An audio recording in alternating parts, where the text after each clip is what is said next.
Hey guys, welcome back to Buster's Corner here. Good morning. This is Monday morning, about 6 a.m. Doing my second take on this video because I messed up the first one. So we're going to Daytona Oval. Okay, this is how I set up the servers, just so we're on the same page. Take this off, go to track conditions, take this off, set this to 60. All right, some guys are doing 70, some guys are doing 80. I'm going with 60. All right, get that going. Okay, Daytona. So, um, where do we start? Well, ride heights. Let's see. Let's go back. Okay, ride heights. Let's go back to Talladega a few months ago. We were working on downforce numbers. Was our big thing on Motec. And we found that there was a certain rake angle that Next Gen wanted to be fast. Well, that's all gone. That's junk, and I actually have asked Tom to pull it off of Motec because it's not relevant no more to this car. But maybe I'll come back later. We're looking at our diffuser, and I'm looking at diffuser volume in comparison to ride heights. Okay. I'm looking for a magic diffuser number, and I don't know what that is yet. Right now, it appears that the lower diffuser number we get, the better. All right. So we've seen Matt Holden talk about on the forums, diffuser volume is irrelevant, it's horse shit. I contend it's not. He contends that the ride height is important. That's correct. But how do you know when your ride height is too low or too high? How are you measuring where you are on the scale? So granted, we can go around and do laps, and I think that's what they're suggesting. Just do laps so you get figured out. I'm not comfortable with that. I like to know the number. So for now, and I could be wrong, but for now, what I'm doing is I'm finding my numbers and I'm writing them down, and I want to see if there is a common number that the car likes in the long run. We're gonna go run the Iracing stock setup first here. So you can fast forward through these laps until you get back to the garage screen. But we're going to put some stuff together for Motec. Okay. Oops. Start. I'm just doing 3 Matching laps. car and track data found in Sim Experience database. So I'll Profile modified. I'll jaw jack while I'm going. Okay, so like I said, so with Talladega, we were using downforce numbers. Said, okay, downforce, we want a rake of 1.5, but not to exceed 1.8 because it'd go the other way. All right, we had a number in our head we could kind of work off of and adjust our ride heights, right, to get the rake angle we want. So yeah, it's all based off of ride heights. Of course it is. But how do I know when my ride height is correct? How do I know how big of a swing to take at the setup? I'm going to stay down low. Same petri dish. So we're going to run the race line down here. I'm going to run 5th gear. Okay, and this is the stock setup that Iracing has given you. And they should have apologized for Kentucky. Kentucky was a total piece of shit. It was a shit house. Anybody that didn't work on a setup, went in and got the Iracing setup, just trashed the whole field. I think even Greg Girk was saying he ran three races and then he got 3 wrecks. You know, it was just, I ran 3 races, got 3 wrecks. Anywho. But that was with my setup, and that's with his setup, because I think people were wrecking so much of that piece of crap that Iracing gave us. Hence the term, Iracing needs to come up with a new hashtag Iracing setup NA. Not available. Just put it in the files. When we go to look at that setup for Kentucky, it should have said NA. Anyway, that's just me. Okay, let's get back to this. So we can't use downforce. So I'm using the volume number. Smooth volume number is what I'm using on Motec 7.6.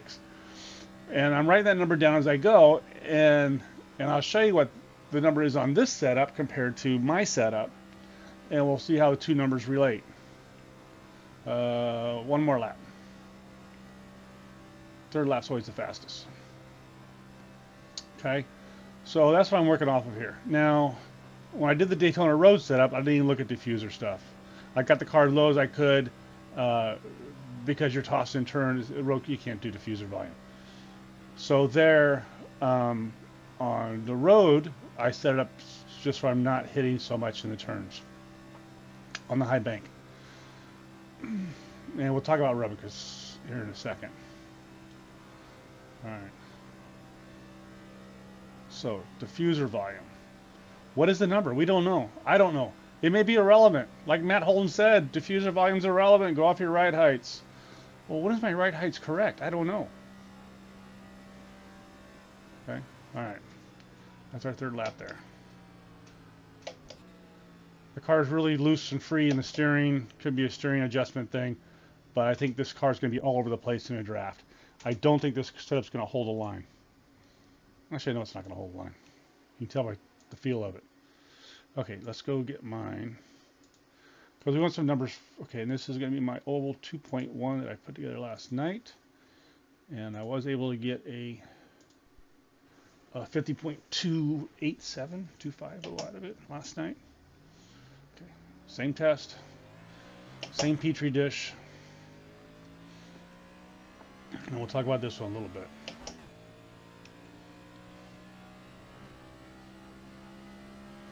If you want to bypass this, you can wait, go ahead and fast forward it until the garage symbol comes up. But then you get to miss everything I get to say in between.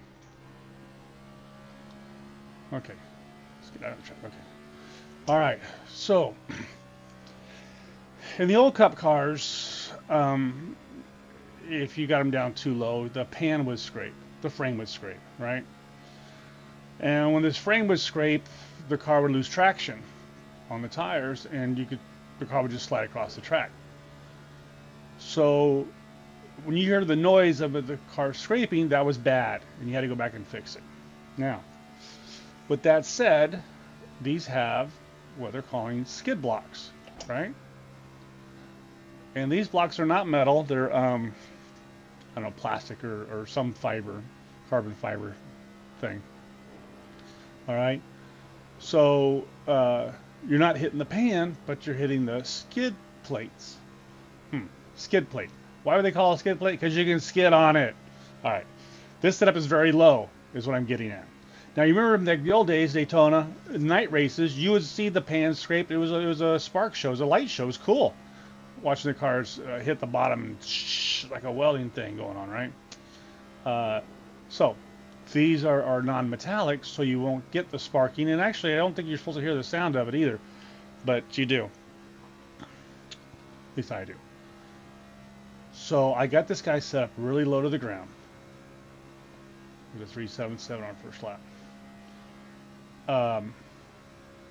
Now, with that said, it scrapes in the corners because we got so much downforce in the corners.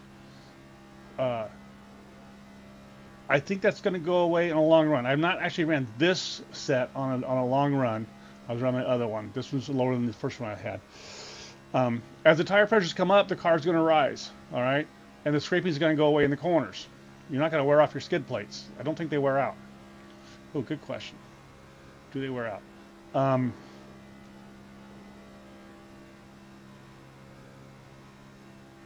So with that said, if you don't like it, I would go through and add 1 pound of pressure in each tire to lift the car evenly.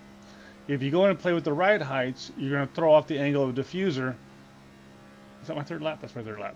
Oh, there's a 293. Sweet, but geez, there you go. That's what I was looking for. That's what I'm looking for. Below 3. So if you don't like it, okay, let me pull up the garage to get those guys that fast forward and come back now. If you don't like it, raise the tires by 1 pound each until you get away from that. If you don't like it, if you go into ride heights, you're going to change the angle of the car, and you're going to mess up everything I've done here. So it's tricky. I mean, yeah, you could add more crossweight to this too. I mean, if you look at the tires, this right rear is at 165, right? So we could add more wedge to this, but in the 166 they're going to go up too. Well, I don't care. Do what you want to do. But if you don't like the scraping, raise 1 pound. What's that going to do if you raise the tire pressure? Your grip in the beginning will go down, but you'll pick up grip later in the run, which is not necessarily a bad thing, right? So if you're talking long run, go 30, 32, 52. I would try and keep them even so the ounce of the car is the same, but bring them up, and that gives you, you know what I'm saying? Okay, you know what I'm saying. Okay, oh, people are taking pictures. Pause. 1, 2, 3. Down to the bottom, pause. 1, 2, 3. Tires. 1, 2, 3. Okay.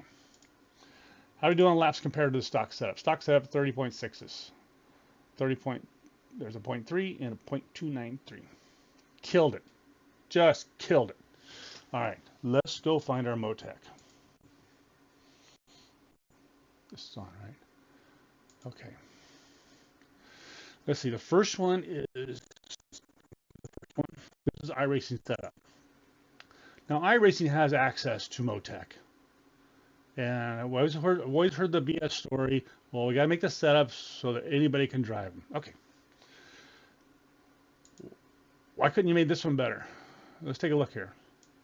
In the corner right here. Half an inch, half an inch. You know what? Let's go ahead and pull up mine. Let's compare the two. 0.7, 0.10. 10s. 6, 7, 7. Look at this one. It's a frigging 4x4. Why couldn't you lower this down half of that distance? I mean, not as low as mine, but half of that distance, and giving the stock setup guys a faster freaking car. I'm sorry. Let me take my picture off of here so you can see the whole Motec thing here. There we go. Oops, where'd Motec go? All right. So let's go back. Okay. So okay, now let's take a look at his diffuser on the stock setup. I'm looking at smooth diffuser volume over here, 4.43. So when you say 4.43, it's a relative number to me. Okay, it's a relative number. It's X. I need to know, does X need to go up or down for the car to get faster? Right now I don't know. If I'm not starting this, I don't know. Hold on. It's early in the morning here and I haven't had breakfast yet. Drinking my coffee. Okay, let's go to mine. My diffuser volume is 2.26. So X needs to be smaller than 4 point something, right? And we know, so we see that, but we know that because if we look at the Iracing setup on their ride heights, whoops, overview, right? He's running a half an inch on this car. This car is a freaking 4x4. Also down here, you see the next gen downforce number. It's not working no more. They took that away from us. So I've asked Tom to put my diffuser number down here so it's easier for me to see. Okay, so let's go back to mine. Now, if I look over here, my worst case, I got a negative 0.08, a negative 0.04, and there's a 0.03. Where did this happen at? Did this all happen in the same place? No. They did not. This one was there over here. I must have hit a bump or something, or, well, yeah, the whole thing bottomed out there, didn't it? Okay. The whole car, I got -1 here, -1 in the nose and the right front. All right, so we hit something nasty there. But like I say, I think on the long run, when you add 4 pounds to this thing after 20 laps, all that should go away. All that should go away. So let's call it a long run car, if you will. But like I say, if you don't like it, just raise the air pressure on all 4 corners. All right, so that said, all right, so let's go back to my 2.261. And my other setup I was working on, which I thought was just fine, was a 2.41 is what I had. And it was definitely a slower car. Anywho, that's that. Let's see what else we can look at. Track report. Funny thing on wheel spin that Tom brought up. You guys should take a look at this. So this is the wheel spin. I'm in the main menu, wheel spin. Tom pulled up his and he says, hey, my brake pedal has a percentage in it, 0.001 or something like that. His brakes weren't calibrated correctly, or they went out of calibration, and he was drag and brake on the track. I never thought of that. That's a pretty cool thing to find out. That tells you, and then is my throttle at 100%? Yes, it is. So that's going to tell you whether your pedals are out of whack.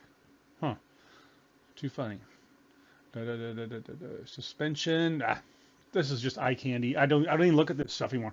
I don't even look at the screen anymore. You might as well just delete it. It's junk. I mean, I'm running 4,500 pound springs. Why is this spring so freaking low? Why is this at 5%? And why is this one way up here? And this one? Well, these two have the highest springs. They're like 4,600 springs. This one right here is like a 40. This should be up here close to that one. It's junk.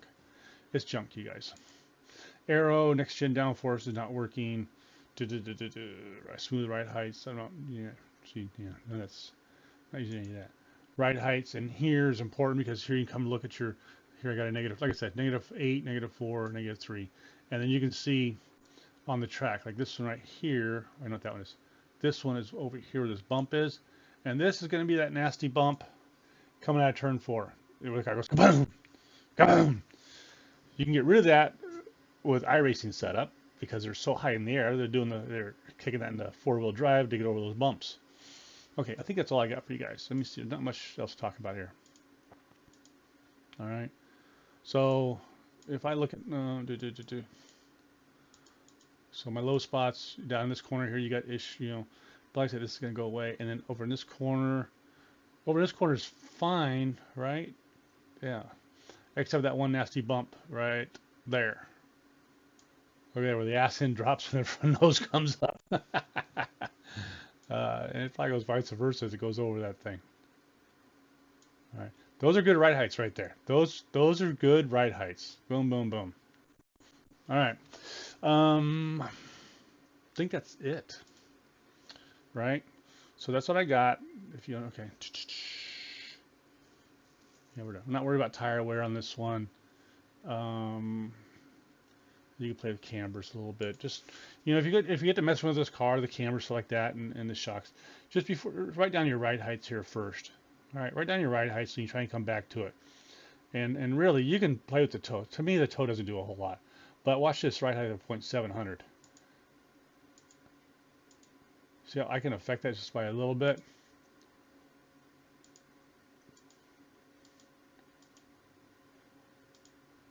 That one there, not so much.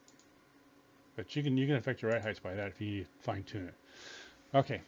Let me see. My setups don't save this. Cancel this. All right. That's it. That's it. That's Daytona Oval. The setups will be downloaded to our Facebook page and to our Discord page. You'll find it on there. The Facebook link. Oh, I didn't put the Facebook link on the last video. Shoot. I'll put the Facebook link down below and join us on Facebook and kind of go from there. If you don't have Facebook, email this channel, so my YouTube channel, and I'll send you a link to join the Discord. All right. Share. That's what it's all about. Buster's Corner is all about sharing setups, guys. That's what we do. We take a stock setup that's an NA from iRacing. We modify it the way they should modify it. Buster's Corner should not be around.